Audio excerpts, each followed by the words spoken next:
ಅಯ್ಯೋ ಮಾತ್ರ ಪವಿತ್ರ, ನಿನ್ನ ಮಾತು ಕೇಳ್ಕೊಂಡು ನಡ್ಕೊ ಬಂದಿದ್ದು ಭಾಳ ಒಳ್ಳೇದಾತೆ. ಆದ್ರೆ ಮಕ ನೋಡಿದ್ರೆ ಎಷ್ಟು ವರ್ಷ ಆಗಿತ್ತು ಅಂತ ಮಾಡಿಯ. ನಿನ್ನೊಂಥರ ಖುಷಿ ಆಗಲ್ಲನೆ. ನಿನ್ನೇನು ಸ್ವಲ್ಪ ಆಸೆ ಮಾಡ್ತಿತ್ತಾನೆ ಅದ.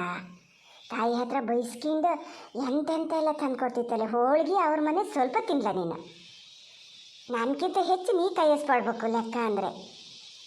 ನೋಡ್ತಾ ಅದೇ ಬಹುಶಃ ಅದಕ್ಕೂ ಗುರು ಸಿಗ್ತೇನ ಕಳೆ. ಅಯ್ಯೋ ಅಕ್ಕ, ನೀ ಇಷ್ಟು ದಿವಸ ಆದರೂ ನೋಡಲ ಅಂದರೆ ನಾನು ಅವಾಗ ನೋಡ್ತಿರ್ತೀನಿ ಮರತೆ. ಶಿವಮೊಗ್ಗದಲ್ಲೇ ಇರೋದೆ ಅದು. ಶಿವಮೊಗ್ಗದಲ್ಲಿರೋದ? ಶಿವಮೊಗ್ಗದಲ್ಲಿದ್ರೆ ನಿಂಗೆ ಹೆಂಗೆ ಸಿಗ್ತದೆ? ನೀ ಇರೋದು ಬೆಂಗಳೂರು ಪೇಟೆಲ್ಲಲ್ಲನೇ. ಅಲ್ಲ ಅಕ್ಕ, ನಿಂದು ಒಳ್ಳೆ ಕಥೆ ಆಯ್ತಲ್ಲ. ಬೆಂಗಳೂರು ಪೇಟೆಲಿದ್ರೆ ಅಲ್ಲಿಯರು ಮಾತ್ರ ಸಿಕ್ಬೇಕಾ? ಇದು ಸಿಕ್ತಿರ್ತದಪ್ಪ. ಆಗ್ಯತ ಅತ್ಲಾಗೆಲ್ಲಿಗೆ ಹೊತ್ತಾಗಿಯೇ ಕಿರೇ ಹಿಡ್ದು ನೋಡ್ತಪ್ಪ ನಮ್ಮ ಕಡೆ. ನಿಂಗೆ ಪೂರ್ತಿ ಮರ್ತು ಹೋಗ್ಯದ ಬಿಡಕ್ಕ. ಅತ್ಲಾಗೆಲ್ಲಿಗೆ ಹೋಗ್ತದೆ ಅಂದಾದ್ರೆ ಮನೆ ಇರೋದು ಅಲ್ಲೇ ಅಲ್ಲನೇ. ಹೌದೇ ಸರಿ, ಜ್ಞಾನೇ ಮರ್ತೋಗ್ಯದ. ಆದರೆ ಒಂದು ಸೊಲ್ಲು ಮಾತಾಡಿಸ್ತೇ ಹೊತ್ತಾಗಿಯಲ್ಲ. ಗುರು ಸಿಕ್ಲಾ ಹೆಂಗೆ ಅಂತ. ಎಲ್ಲಿ ಪವಿತ್ರ ಮನೆಗೆ ಹೋಗ್ತೀಯನ? ಇಲ್ಲೇ ಅಕ್ಕ, ಮನೆಗೆ ಹೋಗಲ್ಲ ತಡೆ. ಕಾವೇರಕ್ಕ, ಗೊತ್ತಾಗ್ಲ ನಾವು ಯಾರು ಅಂತ? ಏ ಪವಿತ್ರ ಅಲ್ವೇನೆ? ಗುರು ಸಿಕ್ಕದೆ ಏನು ಮರೈತಿ? ಒಂದು ತಿಂಗಳಿಂದಷ್ಟೇ ಸಿಕ್ಕಿದೆಯಲ್ಲ. ನಾನು ನೋಡಿದೆ, ನೀನೊಂದು ಗೊತ್ತಾಯ್ತು. ಕೈಯಲ್ಲಿ ಇದು ಇಟ್ಟಲ್ಲ, ಒಳಗೆ ಇಟ್ಟು ಮತ್ತು ಬರೋಣ ರಸ್ತೆಗೆ ಅಂತ ಇಲ್ಲಿ ಒಳಗೆ ಬರ್ತಾಯಿದ್ದೆ. ಬಂದೆ ತಾಳ. ಓ ಹೌದೇ ಸೈ ಮಾರತಿ ಪವಿತ್ರ, ನೀ ಹೇಳಿದ್ದೆ ಸಮ. ನಿನ್ನ ಗುರ್ತು ಸಲೀಸ್ ಸಿಕ್ತು. ಅದಕ್ಕೆ ನನ್ನ ಗುರ್ತು ಸಿಕ್ಕದೆ ಹೋತಲ್ಲ ನೀ ಹೇಳ್ತೀಯಲ್ಲ. ನಿಂಗಿಂತ ನನಗೆ ಹೆಚ್ಚು ಪೇಂಟ್ ಅವಾಗ. ಕೊರ್ಜಿ ಹಣ್ಣೇನು ಸ್ವಲ್ಪ ಕುಕ್ಕಿ ಬಂದು ಕೊಡ್ತಿದ್ನ.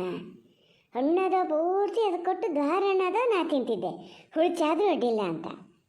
ಅದರಲ್ಲೂ ನಮ್ಮ ಅಮ್ಮ ಮಾಡೋ ಕಣರೆ ಪಲ್ಯ ಅಂದರೆ ಜೀವ. ಅದಕ್ಕೆ ಮನೇಲಿ ತಾಯಿ ಹೇಳಿ ಕಳ್ಸಾರಂತೆ ಅವ್ರ ಮನೆದೆಲ್ಲ ತಿನ್ನಬೇಡ ಅಂತ. ಆದರೂ ತಿಂತಿತ್ತು. ತಾಯಿಯಲ್ಲಿ ಸ್ಕೂಲಿಗೆ ಹೋಗೋದೇ 3, ಮತ್ತೊಂದು ದಿನ ಮತ್ತೊಂದು ಅನ್ನಕ್ಕಿಲ್ಲ, ವಾರದಲ್ಲಿ 2 ದಿನ ಹೋಗೋಗೆಲ್ಲ ಏನಾರು ತಗೊಂಡು ಹೋಗ್ತಿದ್ದೆ. ಕಡುಬು ಹುಳ್ಳಿ ಕಟ್ಟಿನ ಸಾರು ಅಂದುಬಿಟ್ರು ಸಯ್ಯು. ನೀ ಕೊಡೆ ಅಂತ ಇಸ್ಕೊಂಡು ತಿನ್ನೋದು. ಅವ್ರ ಮನೆ ಘನ ತಿಂಡಿ ನಂಗೆ ಕೊಡೋದು. ಅಯ್ಯೋ ಅವೆಲ್ಲ ಜ್ಞಾನ. ಆದರೆ ಈಗ ಅದಕ್ಕೆ ಒಂದು ಜ್ಞಾನ ಇಲ್ದಿದ್ದಂಗೆ ಹೋಗ್ಬಿಡ್ತಲ್ಲ. ನಿನ್ನ ಮಾತಾಡ್ಸ್ಕೊಂಡ ನಿನ್ನ ಜೊತೆಗಿದ್ದಿದ್ಕಾರ ಅದಕ್ಕೊಂದು ಗುಮಾನಿ ಬರೋದು ಬೇಡ. ನಾನೇ ಪಾರ್ವತಿ ಅಂತ ಗೊತ್ತಾಗಿತ್ತ. ತಡಿಯಾಕ, ಅವ್ರದ್ದು ಎಂಥ ಸಮಸ್ಯೆ ಅದೇ ಅಲ್ಲಿ. ಬತ್ತೀನಿ ಅಂತ ಹೇಳಿ ಹೋಗ್ಯದಲ್ಲ, ತಡಿ ಅಂತ ಬತ್ತದಲ್ಲ. ಹೊಲಡಲ್ಲಿ ಬಂತು. ನೀನು ಪಾರ್ವತಿ ಅಲ್ವೇನೆ? ಅವಳ ಜೊತೆ ಇದ್ದಾಗಲೇ ನಂಗೆ ಅನುಮಾನ ಬಂತು ಪಾರ್ವತಿ ಇರ್ಬೋದು ಅಂತ. ಆದರೆ ಎಷ್ಟು ದಪ್ಪ ಆಗಿಯೇ ಮರತಿ. ಅವಾಗ ಕಡ್ಡಿ ಇದ್ದಂಗೆ ಇದೆಯಲ್ಲೇ ಪಾರ್ವತಿ ನೀನು. ನಿನ್ನ ತಂಗಿನಾರು ಮೊದಲಿಂದನೂ ದಪ್ಪನೇ ಇದ್ಲು ಬಿಡು. ಸಾಕು ಪುಣಾತ್ಕಿತ್ತೆ. ಖಡೀಕರ ಅಂತ ಗುರು ಸಿಕ್ತಲ್ಲ, ಭಾಳ ಮನ್ಸಿಗೆ ಬೇಜಾರಾಗಿತ್ತು. ಗುರು ಸಿಕ್ಕದೆ ಒಂದು ಎದುರು ಸಿಕ್ಕಿದ್ರೆ ಮಾತಾಡ್ಸ್ದೆ ಹೋಗ್ಬಿಡ್ತಲ್ಲ ಅಂತ. ಜ್ಞಾನ ಇಟ್ಕೊಂಡಿಯ ಎಲ್ಲದನ್ನಲ್ಲ. ನೆನಪಿರದೆ ಇರತ್ತಾನೆ ಪಾರ್ವತಿ. ನಿನಗೆ ನೆನಪದಿಯೋ ಇಲ್ಲ ಅಂತ ನಾನು ಅಂದ್ಕೊಳ್ಳೋದು. ನಾ ದಿನಕ್ಕೊಂದ್ಸರಿ ನಿಮ್ಮನ್ನೆಲ್ಲ ನೆನೆಸ್ದೇ ಇರಲ್ಲ ಗೊತ್ತಾ. ನಿಮ್ಮನೆ ಹುಳ್ಳಿ ಕಟ್ಟಿನ ಸುದ್ದಿ ಅಂತೂ ನಾನು ಯಾವಾಗಲೂ ಹೇಳ್ತಿರ್ತೀನಿ. ಅಯ್ಯೋತಾ, ಎಂತ ಕೇಳಕ್ಕೆ ಹೋದೆ?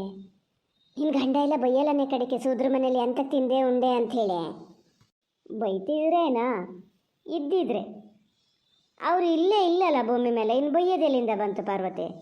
ಇದ್ದಿದ್ರು ನಾನು ಇವನ್ನೆಲ್ಲ ಅವ್ರ ಹತ್ರ ಏನು ಹೇಳಕ್ಕೆ ಹೋಗ್ತಿರ್ಲ ಬಿಡು. ನೀನು ಹೇಳ್ದಂಗೆ ಅದು ಮಡಿಯೆಲ್ಲ ಭಾಳ ಜಾಸ್ತಿನೇಯ. ಮಕ್ಕಳದಾರಲ್ಲೇ, ಮಕ್ಕಳ ಹತ್ರ ಹೇಳ್ಕೊತೀನಿ ಹಿಂಗಿತ್ತು ನಮ್ಮ ಬಾಲ್ಯ ಅಂತ. ನನಗೆ ಗೊತ್ತಾಗದೆ ಹೋತೆ. ನಿನ್ನ ಮನೆಯವರಿಗೆ ಹೆಚ್ಚು ಕಮ್ಮಿ ಆಗಿದ್ದು ನಂಗೆ ಗೊತ್ತಾಗದೆ ಹೋತು. ಮುಂಚೆ ಹೆಚ್ಚಿಗೆ ಬೇಡಾತ. ನಾನು ಈ ಪವಿತ್ರ ಬಂತಲ್ಲ, ಹಂಗಾರೆ ಹೋಗದೆ ಮನೆಗೆ ಹೋದೆ. ಸುಮಾರು ದಿವಸ ಆಗ್ಯದಲ್ಲ, ಒಂದು ದಿವಸ ಹಂಗಾರೆ ಹೋಗನೆ ಅಂದೆ. ಇದು ಗಂಡ ಕಾರ್ ತಗೊಬಂದು ನೀನು ಬಿಟ್ಟು ಬರ್ತೀನಿ ಅಂತ ಹೇಳಿದ್ರೆ ಹೇಳ್ದಾರ ಮಾತು ಕೇಳಲ್ಲ. ಕಾರ್ ಬೇಡ, ನಾವು ಅಲ್ಲೆಲ್ಲ ನಡ್ಕೊಂಡು ಹೋಗ್ಬೇಕು, ಬಸ್ಸಿಗೆ ಹೋಗ್ಬೇಕು ಅಂತ ಬಂದ್ಕೊಂಡದೆ. ಈಗ ನೋಡು ಅಲ್ಲಿಂದ ಇಲ್ಲಿಗೆ ನೋಡ್ದ ಕಾಲು ನೋವು ಅನ್ನೋಕ್ಕೆ ಶುರು ಮಾಡಿದೆ. ಆಗಲಿ, ನೀವು ಸಿಕ್ಕಿದ್ದು ಭಾಳ ಒಳ್ಳೇದಾತೆ. ಅಲ್ಲ ಅಯ್ಯ ದೊಡ್ಡಮ್ಮ ಎಲ್ಲ ಹೆಂಗದಾರೆ? ನನಗದಾರ? ನೀ ಎಲ್ಲಿದ್ದೀಯ ಈಗ? ಅಯ್ಯ ಅಮ್ಮ ಅವ್ರದ್ದೆಲ್ಲ ಕತೆ ಸುಖ ಇಲ್ಲ ಕಣೆ ಪಾರ್ವತಿ. ಅದಕ್ಕೆ ಈಗ ನಾನು 3 ತಿಂಗಳು ಬಂದರೆ ಅವರಿಬ್ಬರು ಅಕ್ಕ ತಂಗಿ 3 ತಿಂಗಳು ಬಂದು ಹೋಗ್ತಾರೆ. ಒಬ್ರೊಬ್ರು 3 ತಿಂಗಳು ಇಲ್ಲಿಗೆ ಬಂದು ನೋಡ್ಕೊಂಡು ಹೋಗೋದು, ಹಂಗಂತಲೇ ತೀರ್ಮಾನ ಮಾಡ್ಕೊಂಡೀವಿ. ಸಹಿಯೇನ? ಥೋ, ಮಾತ್ರ ವಯಸ್ಸಾದ ಕಾಲಕ್ಕೆ ಯಾರೊಬ್ಬರ ಜೊತೆಗೆ ಇರಬೇಕೆ. ಹೌದು ಕಣೆ ಪಾರ್ವತಿ. ಈಗ ನಮಗೆಲ್ಲ ನೋಡು ತಂದೆ ತಾಯಿ ಅಂದರೆ ಸ್ವಲ್ಪ ಗೌರವ ಕಾಳಜಿ ಅದೇ. ಈಗಿನ ಮಕ್ಕಳಿಗೆ ಏನೂ ಇಲ್ಲ. ಇನ್ನು ನನ್ನ ಮೊಮ್ಮಕ್ಕಳೆಲ್ಲ ದೊಡ್ಡ ಆಗೋಷ್ಟೊತ್ತಿಗೆ ನೀ ಯಾರು ಅಂತ ಕೇಳ್ತಾನೆ ನನ್ನ ಮೊಮ್ಮಗ. ನಾನು ಅದನ್ನೇ ಹೇಳ್ಬೇಕಂತ ಮಾಡ್ಕೊಂಡಿದ್ದೆ. ಎಷ್ಟು ಜನ ಮಕ್ಕಳು ನಿಂಗೆ? ಮಕ್ಕಳು ದೇವ್ರು ನಡೆಸ್ಕೊಟ್ಟು ಒಂದು ಗಂಡು ಒಂದು ಹೆಣ್ಣು ಕಣೆ. ಆದರೆ ಮಗಳು ಇಲ್ಲಿಲ್ಲ, ಹೊರದೇಶದಲ್ಲದೆ ಅದು. ಆದರೆ ಗಂಡು ಹೋಗಲೇಬೇಕು ಅಂತ ಹಠ ಹಿಡಿದ್ರು, ಹಾಗಾಗಿ ಇದು ಹೋಗಿದೆ. ಮಗ ಬೆಂಗಳೂರಲ್ಲಿರೋದೆ. ನಿನ್ನ ಮಕ್ಕಳು ಎಂತ ಮಾಡ್ಕೊಂಡಿದ್ದಾರೆ ಪಾರ್ವತಿ? ಮಕ್ಕಳು ಅಂದರೆ ಮಗಳ ಗೊತ್ತು ಬಿಡು ನನಗೆ. ಅವತ್ತು ಪವಿತ್ರ ಸಿಕ್ಕಿದಾಗ ಹೇಳಿದ್ಲು, ಅವ್ರ ಮನೆಗೂ ಕರ್ಕೊಂಡು ಹೋಗಿದ್ಲು. ಅವತ್ತು ಹೋಗಿನಿ. ಮಗಳು ಮಾತ್ರ ನಿನ್ನಂಗೆ ಕಣೆ, ನೋಡಿದ್ರೆ ಗೊತ್ತಾಗ್ತದೆ ಅವಳು ನಿನ್ನ ಮಗಳೇ ಅಂತ.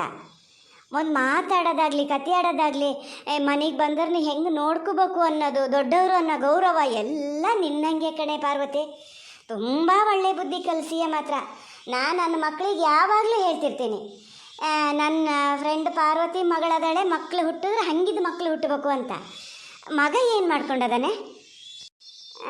ಮಗ ಅದಾನೆ ಮನೇಲಿ, ನಮ್ಮ ಮನೇಲಿ ನಾವೆಲ್ಲ ಒಟ್ಟಿಗೆ ಇರೋದು.